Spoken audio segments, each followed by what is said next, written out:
Who knows whether artistic talent is genetic or not?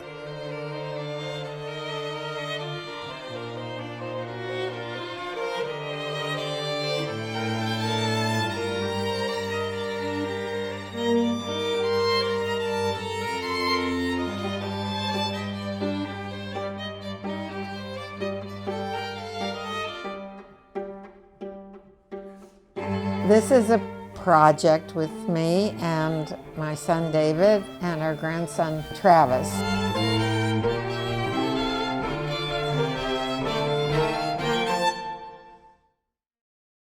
We felt it was pretty unusual to have 3 generations, and we wanted to get a chance to have our work displayed together. Well, my mother was an artist. I would watch her paint, and she had a studio in the apartment, so that always encouraged me to want to do the same thing. I know that I was just super supportive in whatever choices I was going to make, and there's a culture of art in the family, if not in the actual genetics.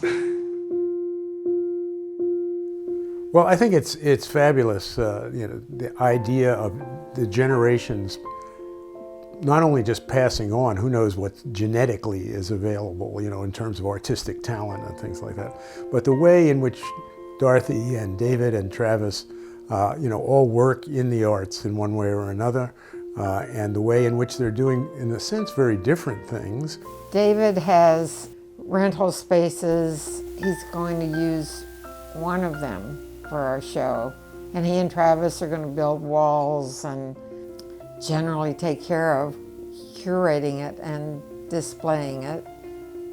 And first I thought that we needed a similar theme, but then we got to talking about it, and David said, well, actually the 3 generations is the unifying theme.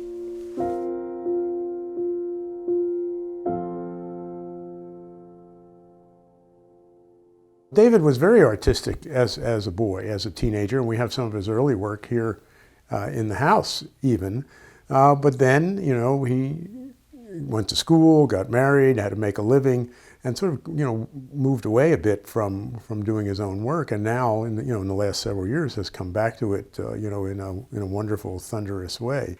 He was just always around my art supplies, and he always did work, but I don't remember him saying, this is who I am, ever.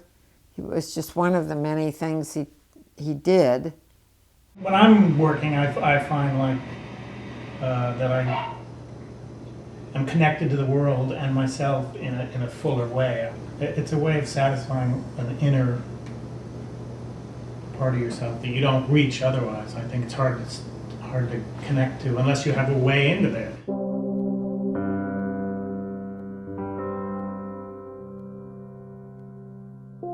All these ladies, I don't know what I'm going to do with them.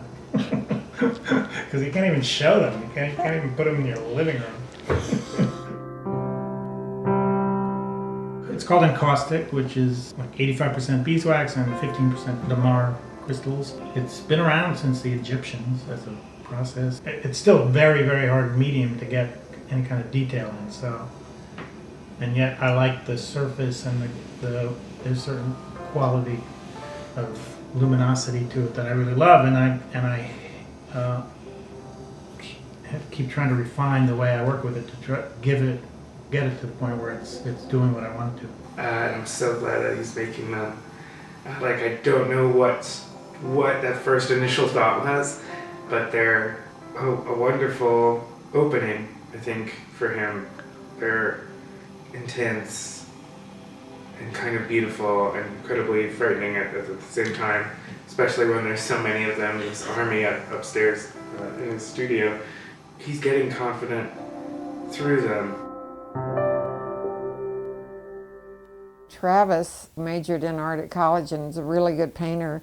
Since then, he has been to Portland with some friends, started a gallery there, was there for 5 years, and then moved back to Brooklyn this last year and opened a small gallery in Bedford-Stuyvesant. And they show more theoretical work installation art that is less traditional.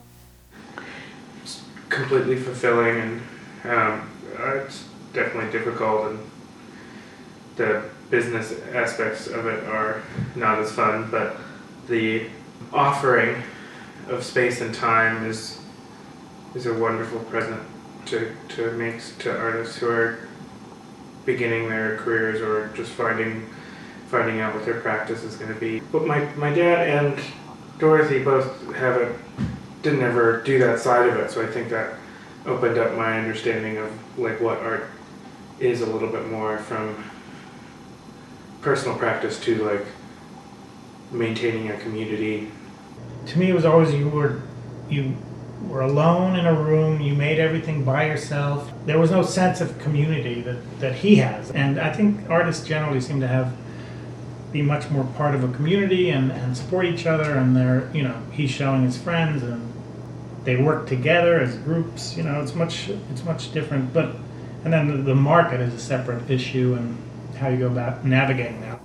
Dorothy, went to art school, went to the Art Students League, studied with various painters, did her work, but also, had to teach. And I mean, again, it's the kind of pressures that artists are under these days.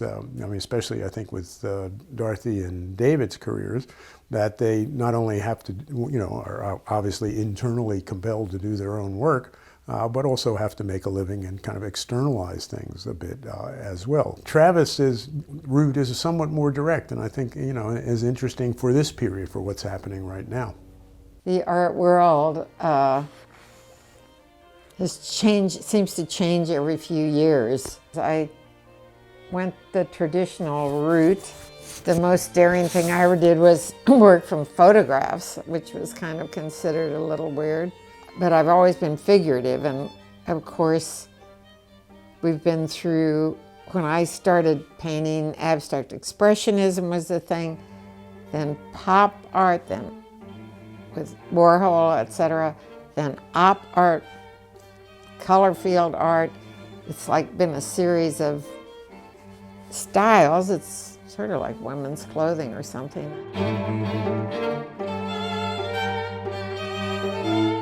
They're not really working within the same formal media.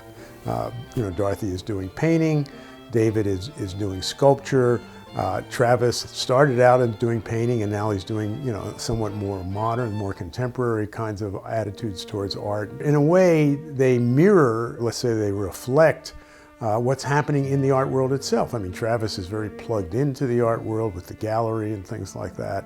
So, I mean, they have relationships to the art world, but they're sort of following their, following their own stars.